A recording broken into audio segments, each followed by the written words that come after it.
एक औरत की ताकत। एक शहर में सुरेश नाम का आदमी रहता था। उसकी एक बेटी थी। उसका नाम मधु था। सुरेश की टेलर की दुकान थी। मधु भी उसका हाथ बटाती थी। उसके साथ में जैसे कि बटन टाँकना, प्रेस करना आदि। एक दिन सुरेश ने मधु से कहा, अब तुम्हारी शादी की उम्र हो गई है और उसको भी अब सिलाई सीख लेनी चाहिए। तो मधु बोलती है कि उसको शादी नहीं करनी है, उसको यही उसके पास ही रहना है। तो सुरेश ठीक है कहकर चुप हो जाता है। धीरे धीरे मधु सिलाई भी करना सीख जाती है। एक दिन वो दुकान पर सिलाई कर रही होती है तो वहाँ पर प्रदीप आता है। वो उसको देखकर उसको पसंद कर लेता है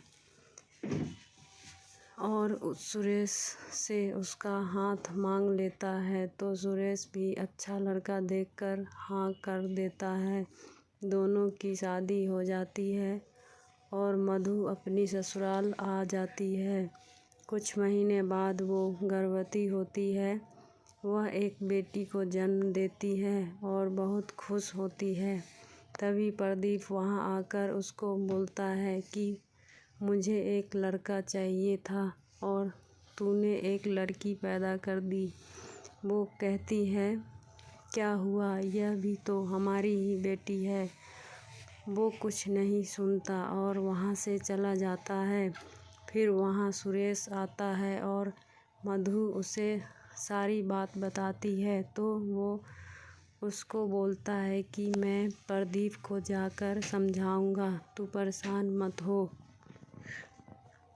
फिर वह प्रदीप के पास जाता है और उससे बोलता है कि क्या हुआ, अगर लड़की है तो दोबारा से लड़का हो जाएगा। अभी तुम मधु और अपनी बेटी को घर ले आओ। प्रदीप उसकी बात मानकर मधु को घर ले आता है। उसकी बेटी रोती और अगर मधु किसी काम में लगी होती तब भी वह उसको देखता नहीं था। ऐसे ही करते हुए दिन बीतने लगे। मधु दोबारा गर्भवती होती है तो प्रदीप उसको बोलता है कि उसको इस बार लड़का ही होना चाहिए, नहीं तो वो उसको उसके पिता के पास हमेशा हमेशा के लिए छोड़ देगा।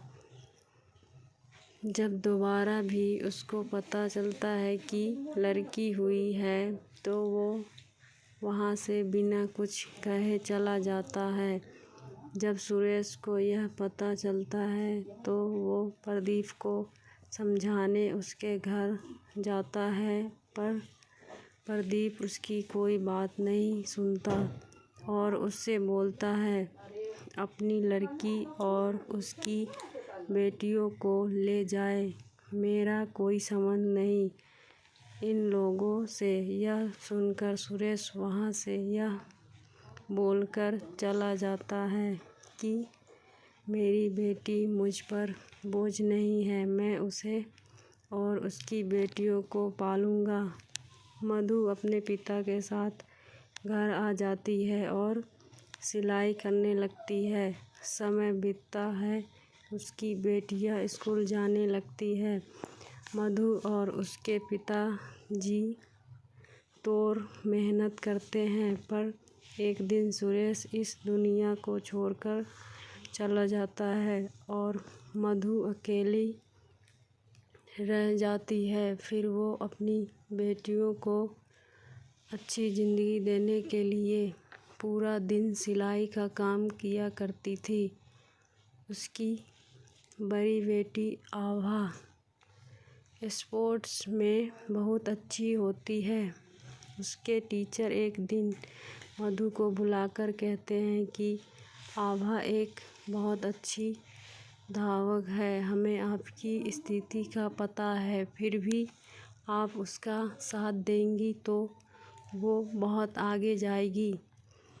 मधु यह सुनकर बहुत खुश होती है और अब पहले से ज़्यादा काम करने लगती है, जिससे वो आभा को अच्छे से रेस के लिए तैयार कर सके। वह दूध, फल, मेवे, पौष्टिक खाना सब आभा को टाइम से देने लगी। उसका नतीजा यह हुआ कि मधु और आभा की मेहनत रंग लाई।